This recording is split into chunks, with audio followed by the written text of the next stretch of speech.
आप देख रहे हैं प्रभावशाली न्यूज। अब हर खबर होगी प्रभावशाली।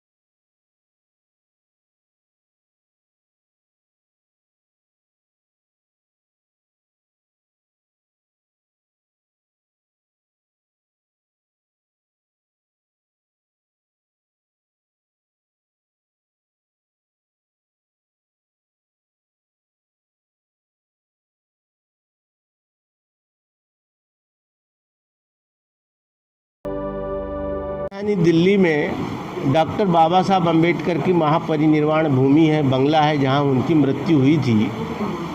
वहां बाबा साहब ने भारत के संविधान की रचना की है, हमारे पवित्र ग्रंथ, प्रसिद्ध ग्रंथ बुद्धा एंड इस धम्मा की रचना की है। वहां पर उन्होंने नागपुर में जो 14 अक्टूबर 1956 को दीक्षा ली, उसकी रूपरेखा वहां पर उन्होंने बनाई, वो फाइनल किया था। और हम जब करोड़ों लोग देश के जो हैं दलित और अन्य प्रगतिशील समाज के, उनका तकदीर तस्वीर को बदलने का बहुत महत्वपूर्ण काम उस बंगले में किया था। तो वहाँ हमने एक स्मारक बनाने में कामयाबी हासिल की जो संविधान की खुली किताब जैसा है, और उसका उद्घाटन 2016 में मोदी जी ने किया। लेकिन वो केवल 1 एकड़ ज़मीन पे, और दिल्ली में गांधी जी की समाधि 50 एकड़ में है, और दर्जन भर जो जनरल कैटेगरी के नेता हैं उनकी समाधि 30 एकड़ और 40 एकड़ में है। तो हम चाहते हैं कि बाबा साहब की महापरिनिर्वाण भूमि जो दिल्ली के 26 अलीपुर रोड पे है, उसके आजू बाजू के 8 बंगले और मिलना चाहिए। उसको गांधी समाधि राजघाट जैसा दर्जा मिलना चाहिए, प्रावधान होना चाहिए, और उसको विश्व की पर्यटन सूची में शामिल करना चाहिए। इसलिए हम 15 अक्टूबर को दिल्ली में राष्ट्रीय समिति की बैठक ले रहे हैं। पूरे देश भर के दलित कार्यकर्ता, अम्बेडकरवादी कार्यकर्ता दिल्ली आ रहे हैं 15 अक्टूबर को, और 6 दिसंबर को हम दिल्ली में बहुत बड़ी रैली करना जा रहे हैं ताकि सरकार हमारी बात को, हमारी मांग को सुने। ची मागणी अशी आहे की दिल्लीला जे बाबासाहेबांचं स्मारक आहे त्याच्या शेजारी 8 बंगले आहेत, ते सगळं मिळून तिथे बाबासाहेबांची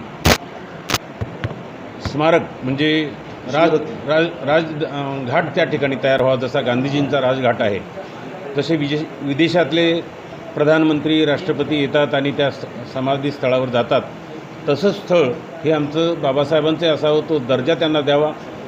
ज्या पद्धतीनं महात्मा गांधींच्या समाधीला जो दर्जा दिलेला आहे, तोच बाबासाहेबांच्याही राजघाटाला दर्जा देण्यात यावा, अशा प्रकारची आमची मागणी आहे। ही मागणी गेली 20 वर्ष आम्ही करतो आहोत, आणि आता आम्ही आंदोलनाच्या पवित्र्यामध्ये आहे। 15 तारखेला आमच्या राष्ट्रीय कार्यकारिणीची बैठक होईल, त्यानंतर आंदोलनाची दिशा होईल, आणि 6 डिसेंबरला आमच्या आंदोलनाची दिशा ठरलेली आहे। आम्ही मुंबईमध्ये लाखो लोक जाऊन ही मागणी करणार आहोत राजघाटाची, आणि ती आमची मागणी आत्तापर्यंत हो हो करून चाललेली आहे, परंतु त्याच्यावर शिक्कामोर्तब झालेलं नाही, म्हणून आम्हाला आंदोलनाची वेळ आलेली आहे। हे आंदोलन अतिशय तीव्र असेल, मोठ्या संख्येत असेल, आणि हे देश पातळीवर असेल पाहिजे सरकारची। माझी मानसिकता होती की बाबासाहेबांनी त्यांच्या घटनेमुळं मी आज आमदार झालो, मंत्री झालो, ही माझ्या मनातली मानसिकता होती। अण्णाभाऊ साठे यांना मी गुरुस्थानी मानत होतो, कारण मी कलाक्षेत्रातला माणूस आहे। अहिल्यामाता होळकर ही सिद्ध पुरुष होती, तिने केवढ्या विहिरी बारवा केल्या आणि पाणी दिलं, म्हणून त्यांची स्मारकं कसे बघितली पाहिजे, ते जर खराब झाले असतील तर बनवलं पाहिजे, कारण त्यावेळेस मी मंत्री होतो। म्हणून मी हे 3 स्मारकं त्यावेळेस तयार केले। 14 तळ्याला 3 एकर जागा पडून होती, 22 कोटी रुपये खर्च करून तिथं मी स्मारक बांधलं बाबासाहेबांचं। वाटेगावला 50 लाख रुपये खर्चून अण्णाभाऊंचं स्मारक बांधलं। अहिल्यादेवीच्या गावी जाऊन सुद्धा तिथं मी जवळजवळ 2.5 कोटीचं स्मारक बांधलं। ही माझी मानसिकता होती की यांना दिलं पाहिजे। माझं म्हणणं आहे की देशाची घटना ज्यांनी लिहिली त्याच्याबद्दल संकोच करण्याचं काय कारण आहे? पंतप्रधानांनी हसत हसत या सगळ्या गोष्टी केलेल्या आहेत, आणि त्या करावा ही आमची इच्छा आहे।